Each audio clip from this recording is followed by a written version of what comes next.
I teach biology, and there are a couple of things I need in order to be able to treat a subject as a science, and not simply an opinion or a recital of data. What I need is, first of all, a mechanism. If a student asks how the beaks of Darwin's finches, for instance, evolved, I need an explanation with some predictive power. I need to be able to talk about things like drift, natural selection, all these phenomena that have been thoroughly documented in the scientific literature. Or, of course, if intelligent designers provided some other alternative, we could teach that, but they haven't so far. In addition to having a mechanism that I can get a handle on, that I can use to explain the concept in the classroom, I need evidence. I can't merely say that finches' beaks change size because a theory says they change. That's not science either. I need observations, measurements, experiments that show that the observed mechanism works. So everything in the science classroom should revolve around those two classes of information. The mechanism or theory, which provides a conceptual framework to understand the data, and it makes sense of the data. Without it, it's as pointless as memorizing statistics off of baseball cards without knowing the rules of baseball. So we need theory. And of course, the other piece is the data. Are there real-world observations that can be plugged into that theory? Can we make predictions? Can we test the theory? In many cases, we can do experiments in the classroom laboratory that test pieces of the theory, or we can go to the scientific literature and find thoroughly documented instances of these kinds of experiments and observations and use those in the classroom. So what about intelligent design? It turns out it has neither of those things, neither a mechanism nor any data behind it. There is no theory of ID. Simply stating that you think a designer did it is not sufficient. The question you need to answer for it to be a scientific issue is, how did the designer do it? You've got to provide that specific mechanism that we can use as a framework to look for evidence of the designer's actions. This is a major strike against making intelligent design a part of the curriculum. What exactly should we teach? Like I say, you can't just say a designer did it. That is inadequate. It gives us nothing to go on further. And furthermore, the creationists know this. I have to quote this particular comment that all the evolutionists love. All right, it's a great comment. It's from Paul Nelson. He made it in 2004 in a magazine called Touchstone, a journal of mere Christianity. And he's talking about the problems of intelligent design. And here's what he said. Easily, the biggest challenge facing the intelligent design community is to develop a full-fledged theory of biological design. We don't have such a theory now. I emphasize that. We do not have such a theory. And that's a real problem. Without a theory, it's hard to know where to direct your research focus. Right now, we've got a bag of powerful intuitions and a handful of notions such as irreducible complexity and specified complexity, but as yet, no general theory of biological design. That's a pretty serious problem. If you're going to be telling us we ought to be teaching this in the classroom and you're going to admit up front that you don't have a theory to teach, what are we supposed to do? And without a theory, how do we know where to direct your research focus? That's how Nelson put it. And that's an intelligent and appropriate thing to say. You need the theory to know where to look for the evidence supporting your ideas. How do you get data to support your positive claims? And that's the other part of that those two key components I mentioned. Remember, we need theory or mechanism, we need data. If you don't know where to look for the data, you're not going to be able to fill in that part either. Basically, what we demand is something more than a designer did it. We need a more detailed explanation of how the designer did it, which would suggest what kind of tool marks his actions would lead. Then we need a collection of data that shows those unique tool marks. And that word is important, unique. It has to be something that distinguishes it from a more natural theory of evolution that also proposes change over time, but doesn't impose the requirement that we have an intelligent designer do it. We need something that shows specifically that an intelligent designer did it. We don't have that data. At best, there are unconvincing attempts to claim that complexity is such a mark. Unfortunately, evolutionary biology generates complexity all over the place. So simply saying it was too complex, it must have evolved, or it must have been designed, is a fallacy. Evolution generates lots and lots of complexity in its normal operation.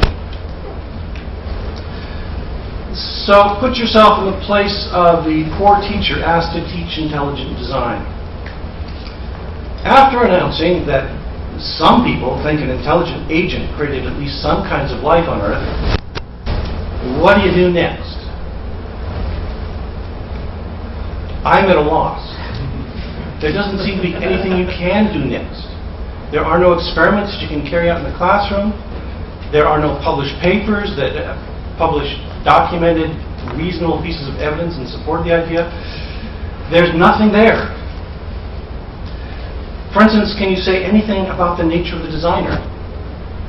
Now, in the case of evolution, we can say quite a bit about the nature of the processes involved. We can talk about mutation, we can talk about drift, we can talk about natural selection. And we can show experiments that show that these things exist, that actually do something. And we can show many instances where they've shaped populations. We get nothing like that from the intelligent design crowd. In fact, they are such intellectual cowards that they run away from any attempt to pin them down on exactly what they're talking about. A perfect example is to ask them a really simple question. A simple question to a scientist is you ask them, how old is the Earth and how do you know it? And what you discover in the scientific community is uniform, simple answers. The Earth is 4.5 billion years old. We can use things like radiometric dating, using a number of different methods of radiometric dating. We can use astronomical information. We can use all kinds of data to show that it has to be that old. If you talk to the Discovery Institute, they are dedicated to this thing called the Big Tent, which means they are going to allow young Earth intelligent or young Earth creationists, old Earth creationists, intelligent design creationists, Christians, Muslims, everything in their Big Tent. And so they therefore refuse to answer the question. There is no firm answer from the creationists at the Discovery Institute on how old the Earth is. They permit answers to range from anywhere from about 5,000 years to over 5 billion years, which is a million-fold range. Those are pretty big error bars on what they expect. Now, what happens is that when you confront intelligent design creationists with these simple facts, ask them, okay, well, tell me, what are you going to teach in the classroom? They will stumble a bit. They can't present a theory, they can't present data. So what are they going to do instead? Well, they're going to do what I predict Dr. Bergman will do, and he's already done a bit of, and that is, let's complain about evolution. Let's find things to argue over in evolutionary theory. But I'll remind you that that's not part of the process of teaching a positive idea about science. You don't just carp about the opposition. You have to propose something. We need a theory of intelligent design. We need data in order for it to be taught. Now, there have been a couple of examples where people have tried to make the case that it should be taught in the classroom. And one I'll mention is that in 2002 in Ohio, they tried to ram a couple of things through in their science standards and get the teachers to be forced to teach about creationism. And one of the things they did is they put together an intelligent design lesson plan. Now that's a good start. That's what we want. If you're going to be teaching, you want a lesson plan. You want to know, what are the points I should be making? And as I've already told you, you should be making a point. What is this theory? What is this theory of intelligent design? What is the data, the evidence, the experiments? Unfortunately, when you look at this critical analysis of evolution, is what they called it, there's nothing like that. Again, it's more complaining about evolutionary biology. For instance, one of the key points in there is, have students consider aspects of evolutionary biology that are critically analyzed by scientists, such as Hox genes, biogeography, vestigial organs, four-winged fruit flies, finches. These are all good evidence for evolution. What are you going to criticize about them? What are you going to bring up as an alternative? For instance, if you're going to talk about vestigial organs like the appendix, what's your explanation for the appendix then? Give me one. Evolutionary biologists have a pretty good one. It's a relic organ. It's a remnant of a larger organ that was much more significant in earlier stages of evolution. The intelligent design creationists can't do that. So ultimately what we're down to is where's the theory of ID, where's the evidence, and they can't give it to us, and that's why it shouldn't be taught in the classroom. So remember this, to teach a scientific idea, you must provide a mechanism or theory and a body of observations and experiments to support it.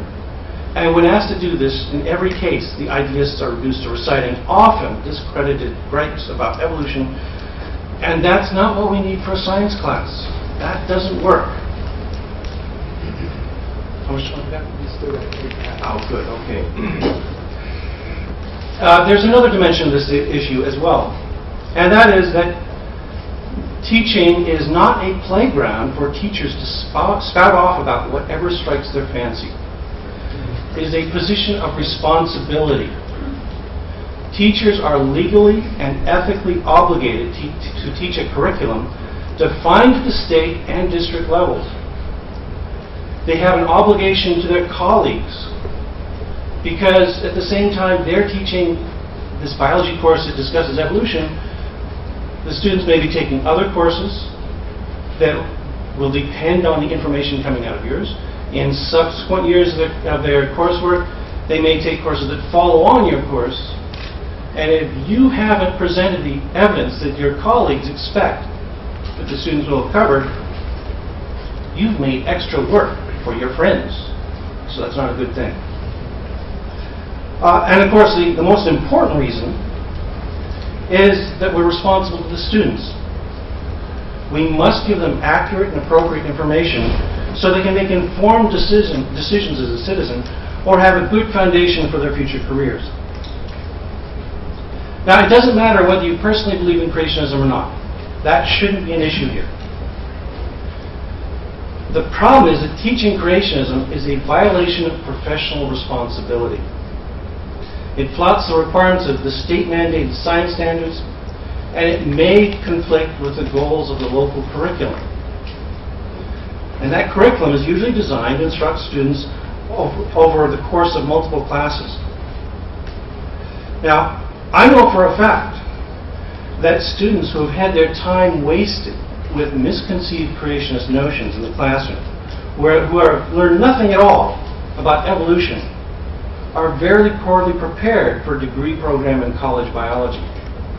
This ought to be the ultimate bottom line.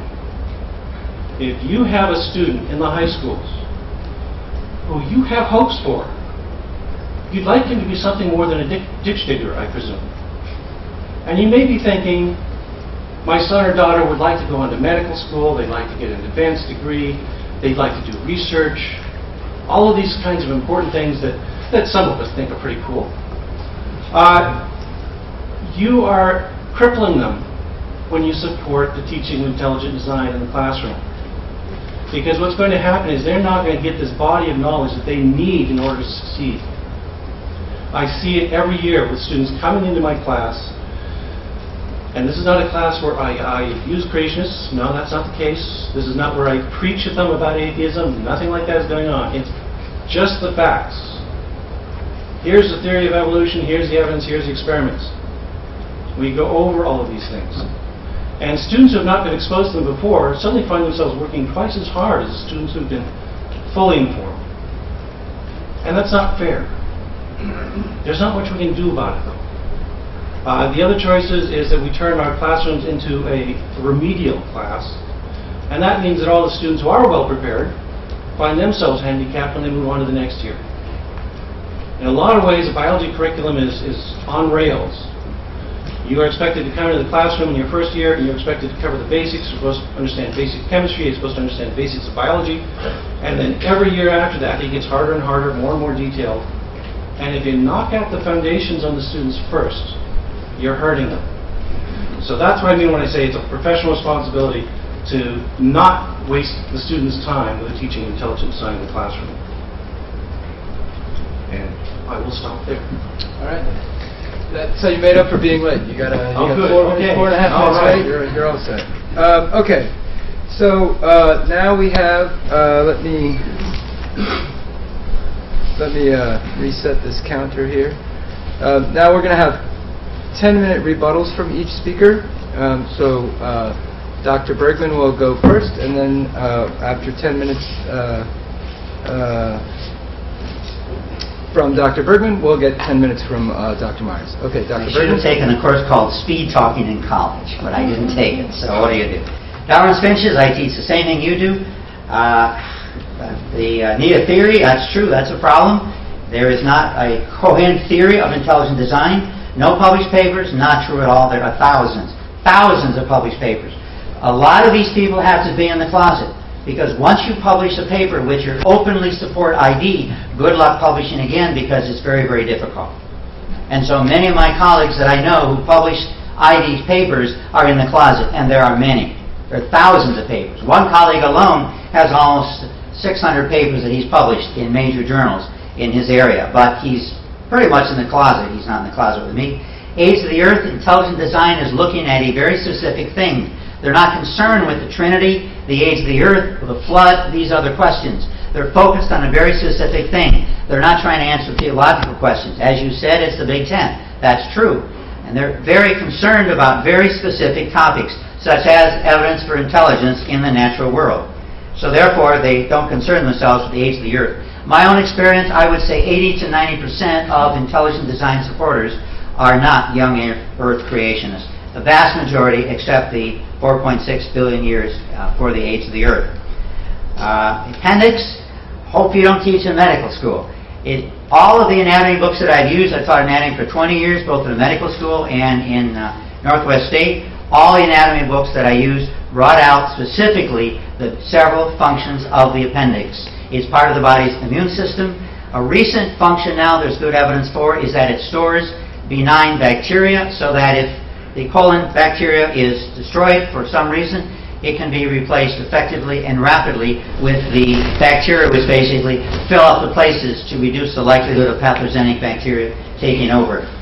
And students taught creation. The concern is they don't do as well. Actually, there are quite a few studies. Just last week, I was talking to a person who teaches at a Christian school, and they teach creationism in his school. They do annual testing, and they are on the average of 1 to 2 grades ahead of the public schools. There have been a number of studies of students who went to various schools that teach creationism, and it's found in general they are generally considerably ahead, sometimes as much as 3 grades ahead of their partners that go to a public school. One example of intelligent design, which I'll mention, is irreducible complexity. Again, this is where the idea is for something to function, there must be 2 or more parts. I should mention this idea dates back to Aristotle. Michael Poloni, an Oxford professor who's dead now, in Science magazine, he published an article called Life's Irreducible Structure, where he talked about irreducible complexity, one of many articles which covers this. Human body, certainly irreducibly complex. You must have certain structures to function. Without these structures, you will not function. If you're looking at legs, well, you don't need them. There's certain parts you don't need them. Well, if you want to be a runner, generally it helps to have such structures. Thus, irreducible complexity is a concept I think that students should understand. The watch example, I mentioned the court have ruled, quote, the argument of irreducible complexity central to ID has been refuted in peer-reviewed research papers and has been rejected by the scientific community at large. And another quote, there's no peer-reviewed article supporting Professor Behe's arguments that certain complex molecule structures are irreducibly complex. And I have many, many other quotes which say the same thing. Widely accepted and widely taught in the journals that irreducible complexity has been refuted. Well, and here's another example. Let me give you an example. Quarks. Top, bottom, top, down, charm, strange, and so on, leptons. These are fundamental particles. Everything else is irreducibly complex. Mousetrap is a common example. I'll take a better example, the periodic table. In fact, there was a teacher in Ohio who was terminated. And in the court papers, a number of his teachers said he was let go because he, quote, taught the periodic table. Because the periodic table is irreducibly complex. A good example, to get carbon-12, you must have what? 6 protons, 6 neutrons, and 6 electrons. If you have anything else, you will not have a carbon-12 atom. It is clearly, unequivocally, irreducibly complex. Right? Anybody teach chemistry? You must have a certain number of protons, electrons, and neutrons. Radios, televisions, MRI, automobiles, all life. Can you get radio, TV, or life out of a single quark? Out of a lepton? You can't. Everything is irreducibly complex, isn't it? By reasoning, and this is what I was taught when I studied chemistry. So can you imagine it? Well, teacher being fired for teaching the periodic table. So this is a good example of the fact that this aspect of ID has been verified. And interestingly, the question is ID religion. Well, Dennis Alexander says he believes in God but not ID. I guess he must not have studied chemistry. David Berlinski doesn't believe in God, but he does believe in ID. Lawrence Krauss doesn't believe in God or ID. Bradley Monton, he is researching this question and still is undecided as to where he is. The concern is ID true or false? Well, we'll have to look at specific aspects of ID. And certainly relative to irreducible complexity, well, fine. If you believe that it's been refuted, as is commonly believed and as a number of biology textbooks state it has been refuted, then fine. Show me the radio that works on the basis of a single lepton. Show me the radio or the human being. I'd like to meet a young lady who consists of a single quark. Do you think she could reproduce? Could I see her? Well, no. Is that possible? Yet the literature is very clear. Irreducible complexity has been refuted. It hasn't been refuted. And this is a concern that I have. One reason why I wrote the book called The Slaughter of the Dissidents is that if you teach this concept and they believe that you may support ID, or in one case, the court trial, there was a lot of questions as to what church he went to. And they found out he went to the Assembly of God. I don't know much about that church, but evidently that's not the right church to go to. So they really pushed, yes, this is part of him, and therefore because he went to the Assembly of God, therefore he was teaching the periodic table, therefore we put this all together, he was obviously teaching intelligent design, therefore we felt justified in terminating him. When I follow my own students up, see how well they do in other classes, I find as a whole they have a better background in evolution because we're teaching both sides. And yet, still, it said, well, as P.Z. Meyer said, the idea of vestigial organs in humans, I assume he's referring to, is still true. It's not true. All of the organs which have been claimed to be vestigial, all 100, have clearly been documented as having a clear function. They are useful. And in many ways, I believe, evolution has gotten in the way of understanding our knowledge about the biological world. When I was in school, I remember I asked a lot of questions, and the professor said, well, it evolved that way. Well, why is this true? Well, it evolved that way. Well, that doesn't answer why it's that way. Why does it function this way? Well, it evolved that way. Natural selection, mutations, cause and variation, natural selection selected this structure. Therefore, that's why it is this way. It doesn't answer the question. I realize we can do the same thing with God. Why is this the way it is? Well, God made it that way. Why is this the way it is? Well, evolved that way. Neither of those responses answer the question. We need to go beyond God did it and beyond evolution did it. To me, that's God of the gaps and evolution of the gaps. All too often we fill our gaps in knowledge with evolution. In medicine, my major focus, we can't do that. We have to understand why something works the way it does so that we can, in essence, understand the problem and therefore fix the problem, such as cancer. And saying it evolved that way or God created it that way, neither answers the question. And so therefore we need to look at the data, which, by the way, in my school, we really push the scientific method, which I strongly support. Students need to understand the scientific method, how it works and why it works, and therefore we have the tools to understand whether or not Darwinism, from the goo to you by way of the zoo, is a viable explanation for what we see in the natural world. Thank you. All right. So far, you guys are both doing very well on time. 11 seconds left. All right. So, Dr. Myers, you have 10 minutes to respond. Okay. Well, this is interesting. I have all these notes on what intelligent design people say, and we'll throw them in. Basically, what Dr. Bergman has done is basically redefined everything in very peculiar ways. For instance, to claim that there are thousands of intelligent design papers in the scientific literature because their authors believe in intelligent design but just haven't said anything about it, is very misleading. Then those are not intelligent design papers.